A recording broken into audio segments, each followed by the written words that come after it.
L'un des principes fondamentaux de l'entrepreneuriat est qu'un entrepreneur doit connaître un peu de tout et tout d'un peu. Pour réussir dans la gestion des relations interpersonnelles, vous devez partir du postulat selon lequel chaque individu est une personne importante et chaque opportunité est une opportunité stratégique. La vente professionnelle commence par l'éducation du client et le client ne peut pas être éduqué par un vendeur qui ne maîtrise pas son produit. Salut, je suis TJ Sonfo. 6 choses essentielles que l'entrepreneur doit absolument maîtriser. Je suis convaincu que vous passez déjà à la pratique des autres leçons que nous avons apprises. Nous avons vu déjà la première, la deuxième, la troisième, la quatrième. Et si vous suivez cette vidéo maintenant, ça veut dire que probablement vous avez suivi les premières. Et il est important de passer à l'action. Souvenez-vous que ici, je crois, la deuxième ou troisième leçon, une citation d'Anthony Robbins qui disait « I believe power is in action ». Je crois que le pouvoir se trouve dans l'action. Nous commençons cette leçon avec une citation de Robert Collier, l'un des pères fondateurs de la science du développement personnel. Jeanne d'Arc était une pauvre paysanne qui ne savait ni lire ni écrire, mais elle sauva la France. Entreprendre, c'est être prêt à servir. De plus en plus dans notre environnement socio-économique, le service perd la place qu'il était censé occuper et conséquemment le rôle qu'il était censé jouer. Ce qui est plus vulgaire aujourd'hui, c'est de voir des entreprises écrire leurs valeurs sur des tableaux, valeurs qui impliquent presque automatiquement le service, et puis les accrocher au mur pour qui veut les lire, et tout s'arrête là. Très peu de personnes ou d'entreprises vont au-delà du slogan pour donner au service toute sa coloration.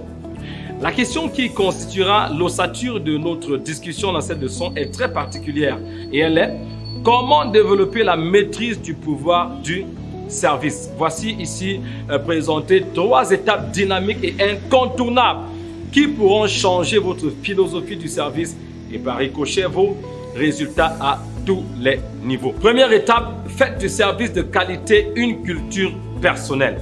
Voilà la toute première étape pour développer la culture du service, pour redonner au service sa véritable valeur, que ce soit sur le plan personnel ou sur le plan organisationnel. Donc, étape numéro 1, faites du service de qualité une valeur ou une culture personnelle. C'est ici que tout commence. Savez-vous pourquoi les entreprises ont de la peine à intégrer le service de qualité dans leur système de valeurs comme étant une culture partagée par tous les employés et collaborateurs? La raison est simple. Les individus n'ont pas encore fait du service de qualité une culture personnelle. La plupart des entreprises n'ont pas encore compris qu'il faut réussir à faire du service une culture personnelle chez chaque employé avant d'essayer d'en faire une culture générale. Il est toujours difficile de séparer une personne en plusieurs personnalités. Réussir à amener quelqu'un qui n'a pas la culture du service en tant qu'individu à adopter cette culture en tant qu'employé est une mission bien assez difficile, sinon impossible. Quand bien même la personne réussirait à séparer ses personnalités pour naviguer entre l'individu qui n'a pas la culture du service et l'employé qui s'efforce à l'avoir, les résultats ne seraient jamais au rendez-vous à la mesure des attentes.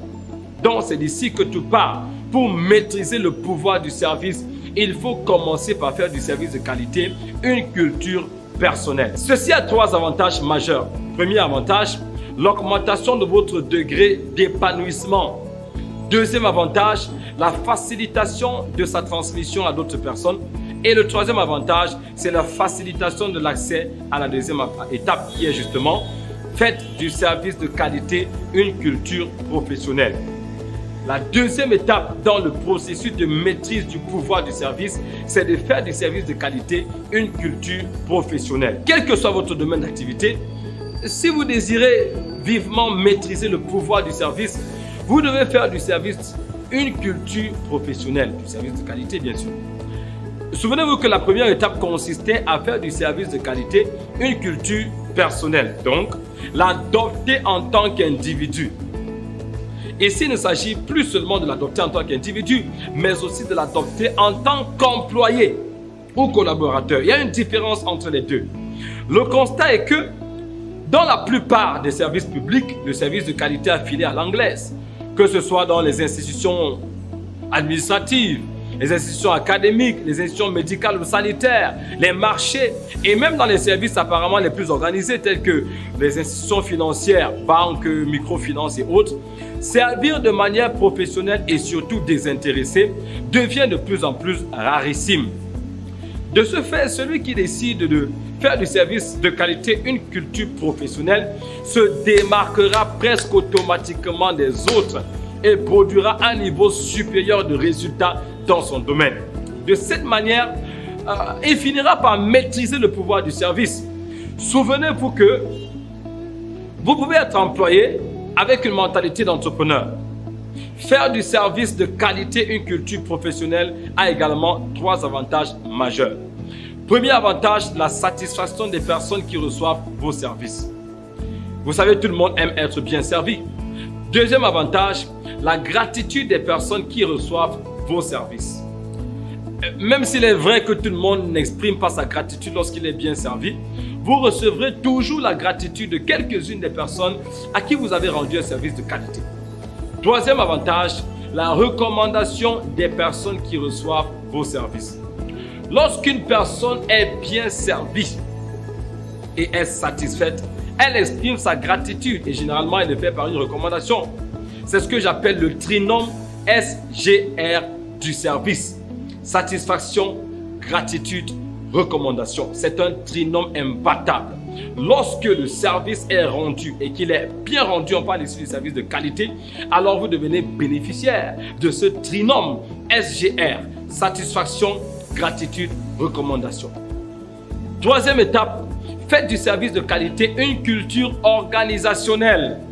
Que vous soyez chef d'entreprise, chef d'un groupe de travail ou leader d'équipe, alors cette étape vous concerne le plus. Il est question ici d'encourager et de renforcer le service de qualité comme une culture organisationnelle. Faire du service de qualité une culture organisationnelle a, comme les 2 premières étapes, 3 avantages majeurs. Premier avantage, la notoriété de l'organisation. Le fait que le service de qualité soit rare rend la démarcation facile. Oh que oui! Autrement dit, toute entreprise qui adopte véritablement, pas juste comme un slogan, parce que comme on l'a dit, parfois c'est juste accroché comme des slogans, mais toute entreprise qui adopte véritablement le service de qualité comme une culture organisationnelle se démarquera très aisément parce que cette culture est totalement absente ou alors absente dans la plupart des cas. Et cette entreprise deviendra forcément une référence. Deuxième avantage, la consolidation de l'organisation. Lorsque le service de qualité devient une culture organisationnelle, les personnes qui y travaillent deviennent plus solidaires car ayant développé le service de qualité comme une culture personnelle, ça devient encore plus facile de créer une certaine solidarité. Troisième avantage, la croissance de l'organisation. La notoriété et la consolidation sont des facteurs de croissance organisationnelle.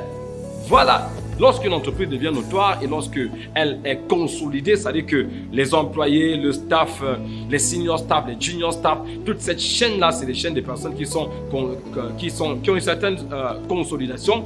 Ce sont des facteurs de croissance organisationnelle. Lorsqu'une entreprise devient une référence par son service de qualité, ses employés deviennent solidaires, sa clientèle devient importante et sa croissance automatique. En résumé, nous avons vu dans cette leçon les 3 étapes à suivre pour maîtriser le pouvoir du service ainsi que leurs avantages principaux. Première étape, faites du service de qualité une culture personnelle qui a 2 avantages ou plutôt 3 avantages. Premier avantage, l'augmentation du degré d'épanouissement. Deuxième avantage, la facilitation de sa transmission à d'autres personnes. Et troisième avantage, la facilitation de l'accès à la deuxième étape. Deuxième étape, faites du service de qualité une culture professionnelle.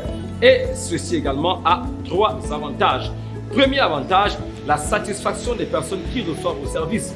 Deuxième avantage, la gratitude des personnes qui reçoivent vos services. Et le troisième avantage, la recommandation des personnes qui reçoivent vos services. Troisième étape, faites du service de qualité une culture organisationnelle qui a également 3 avantages. 1. La notoriété de l'organisation. 2. La consolidation de l'organisation. Et 3. La croissance de l'organisation. Le mérite de cette leçon est le fait qu'elle touche pratiquement tout le monde. Étant donné que la première étape pour maîtriser le pouvoir du service, c'est de faire du service de qualité et culture personnelle. Alors, mettez-vous au travail si vous désirez faire la différence dans votre monde. Innover dans un domaine que presque tout le monde ignore, c'est développer un avantage compétitif qui fera de vous une personne ou une organisation imbattable. Voilà, nous sommes parvenus à la fin de la 6e leçon. Retrouvez-moi à la conclusion de ce module. 6 choses essentielles que l'entrepreneur doit absolument maîtriser. Whatever happens, always remember you are a champion.